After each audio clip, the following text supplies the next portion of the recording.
العظيم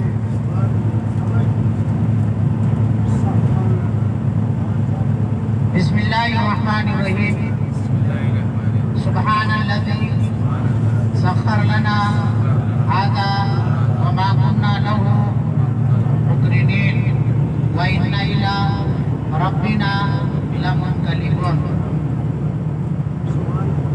عزیزم معتمرین،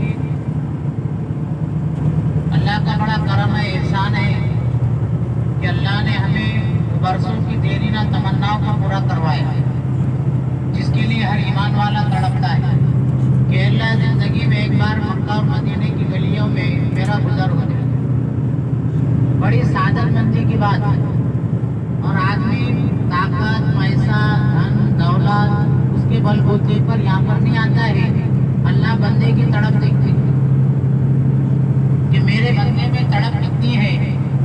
بعض مرتبہ یہ دیکھنے میں آیا کہ ظاہری اسباب نہیں تھے، پھر بھی اللہ نے اپنے گھر کی زیارت کرائی، اپنے گھر کا مہمان بنایا اور اپنے آقا کے دربار میں بلا کر اپنے حبیب کی قبر اطہر کی زیارت کرائی.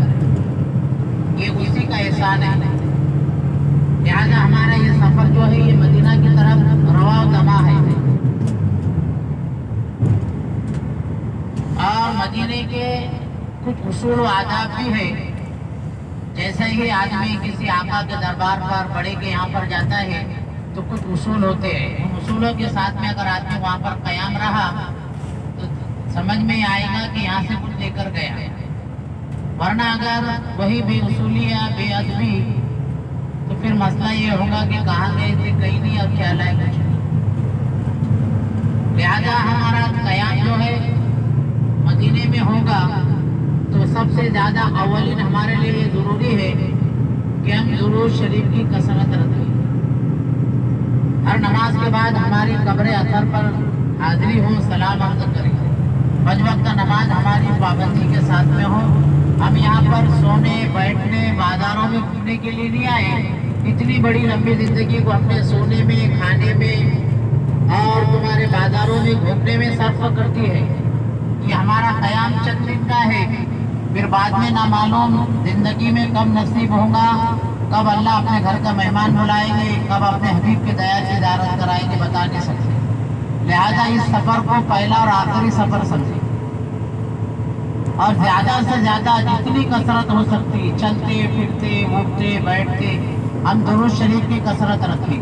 کم سے کم صلی اللہ علیہ وسلم اتنا تو درود ہم چلتے پھرتے پڑے رہے کہ دن اور رات میں ہمارے لاکھوں درود شریف ہو جائے جو آقا کی خدمت میں پیش ہو جائے.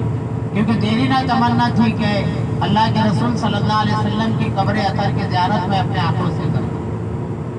لہذا اصول بھی بہت ضروری ہے، ورنہ بے ادبی سے ہوتا کیا ہے، حاضری تو ہو جاتی ہے مگر جو ملنا چاہیے وہ نہیں ملتا. مثال کے طور پر حضرت شیخ نے فضائل حج میں لکھا ایک واقعہ کہ ایک آدمی مدینہ میں آیا،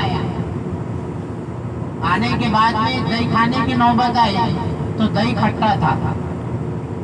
زبان سے نکل گیا کہ مدینے کا دہی بہت کھٹا ہے.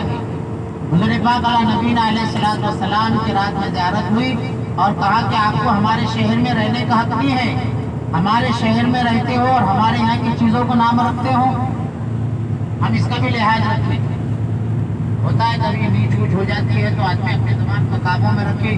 کوئی زندگی بسر کرنے کے لیے ہم یہاں پر نہیں آئے. اس لیے میں نے پہلے ہی کہا کہ اس سفر کو بہت ادب، احترام اور لحاظ کرتے ہوئے ہم کریں، کیونکہ ایسا نہ ہو کہ کہاں گئے کہیں نہیں اور خیال آئے کچھ نہیں. اس لیے ہمارا مدینے کا جو قیام ہے وہ بہت محترم کا قیام ہے. حضور پاک علیہ السلام کی بستی کا قیام ہے.